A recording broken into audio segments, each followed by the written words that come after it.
How defeat, philosophy, and ambition invented the modern university. History is full of turning points we've forgotten, moments that shaped the world we live in, but never made it into the textbooks. Here, we uncover the stories hiding between the lines. Welcome to Lessons Untold. Intro. A moment that changed how we learn. Before we begin, imagine a world where universities do not discover anything, where professors simply repeat old knowledge, where students memorize but do not investigate. That was Europe in the 1700s. And then, almost suddenly, the entire system transformed. Between 1790 and 1840, German-speaking scholars reinvented the university into something completely new. A place where new knowledge is created. A place where professors must do research. Students learn by investigation. Departments and disciplines take shape. Laboratories and seminars become standard. Discovery becomes a profession. This revolution didn't begin in a confident rising nation. It began in a country that had just been shattered, Prussia.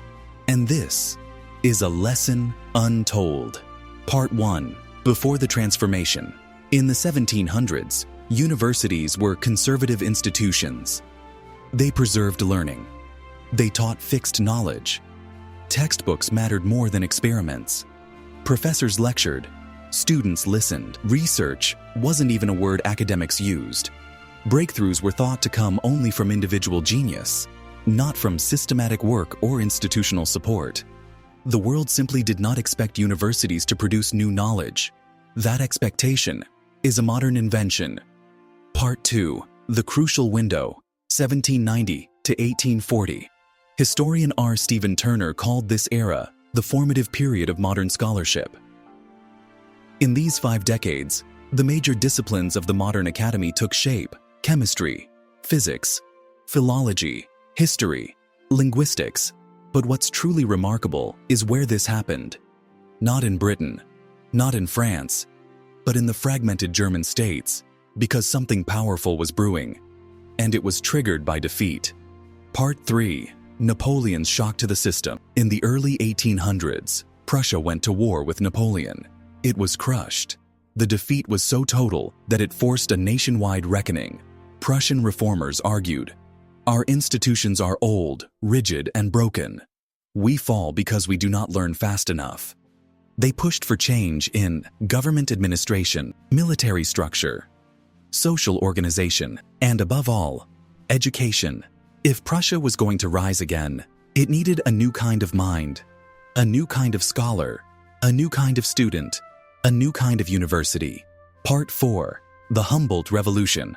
At the center of educational reform was Wilhelm von Humboldt. He championed a revolutionary idea. Universities must not preserve knowledge, they must create it. His model demanded freedom to research, freedom to teach, unity of research and teaching, students trained in investigative methods, professors chosen for originality, not obedience. This was not just administrative, it was ideological. Humboldt and philosophers like Fichte, Schelling, and Schleiermacher argued that scholarship must be a creative act. A professor's job was no longer to explain what others had discovered, but to discover something themselves. This became the mission statement of the modern university. Part 5. The Research Imperative. Turner identified 4 key innovations that changed everything. 1. Professors must publish original research. This became a hiring requirement, even for junior staff. 2. Universities built research infrastructure. Libraries expanded. Seminars replaced passive lectures. Labs became central to science. 3. Teaching became research training.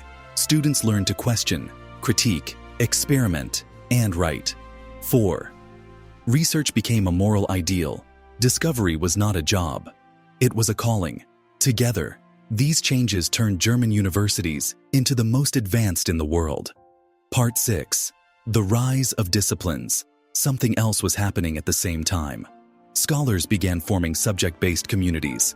The earliest academic disciplines, mathematicians, chemists, historians, philologists.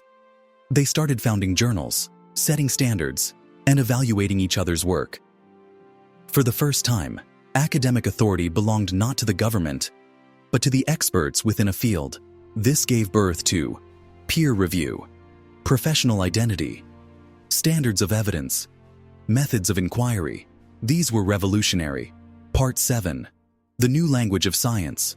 Before 1800, academics talked about discoveries, insights, corrections, but not research.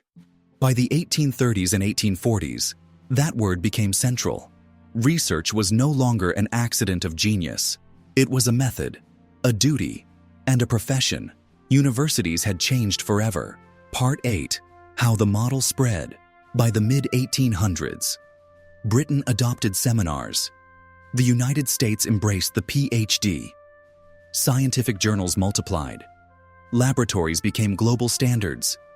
Universities reorganized into departments. Academic careers centered around research output. The German model went global.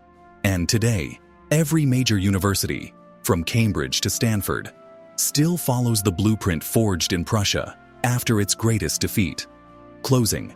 History's greatest transformations don't always begin on battlefields. Sometimes they begin in quiet rooms, full of books, full of questions, and full of people determined to rebuild what has been broken.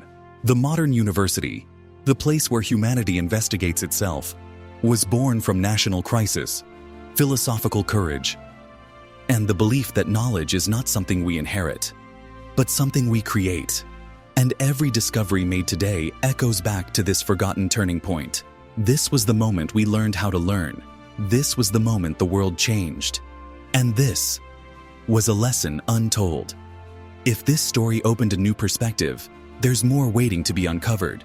Subscribe to Lessons Untold, where we explore the events, ideas, and people history left in the shadows. Until next time, keep searching for the untold. Lesson Untold. Relax, review, reflect,